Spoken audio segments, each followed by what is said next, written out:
Iba talaga ang fans ng SB19 ng 18 dahil talaga naman kung ano-ano ang ginagawa nila sa mga bano.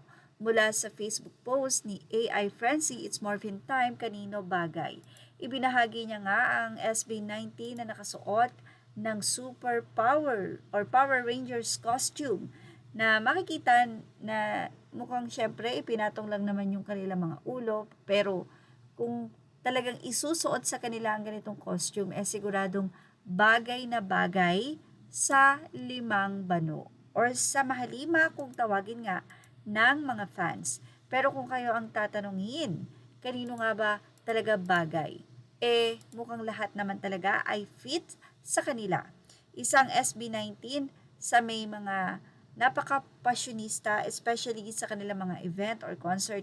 Pero ang nakakatuwa lang dito, talagang dahil nga sila mismo ang manager or nagmamanage sa kanilang sarili, wala nga po talaga silang ina-appoint na isusuot, kundi bahala ka kung ano ang gusto mong isuot. So malaya sila pagdating sa kanilang mga pananamit.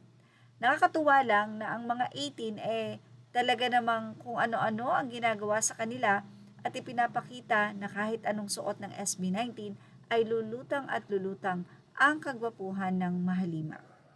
Maiba naman tayo ng usapan. Malapit na nga ang wakas at simula concert and homecoming concert na rin ng SB19 at hanggang ngayon ay wala pa rin pong inilalabas na ticket si OFIFI kung kailan nga ba makakabili ang mga fans. Kamakailan lamang ay nag-viral sa social media ang naging announcement ng SB19 na confirm na nga sa April 18 magaganap ang kanilang concert at ito po ay sa SMDC ground kung saan marami po ang nag-book agad ng mga hotel sa paligid ng nasabi nga pong lugar na iyon. At ngayon, nagkukumarat naman ng mga fans sa paglabas ng tickets na kasi baka ma-sold out talaga agad-agad. Sa dami ba naman ng fans or sa nadagdag na mga fans ng SB19 ay sigurado talagang magkakaagawan. Kaya naman nakamonitor talaga ang mga fans kung kailan ito ilalabas. Pero magfe-February, March, April. So, maaaring February o March nila ito ilabas. Ano kaya? Kaya naman, tumutok lang for more updates.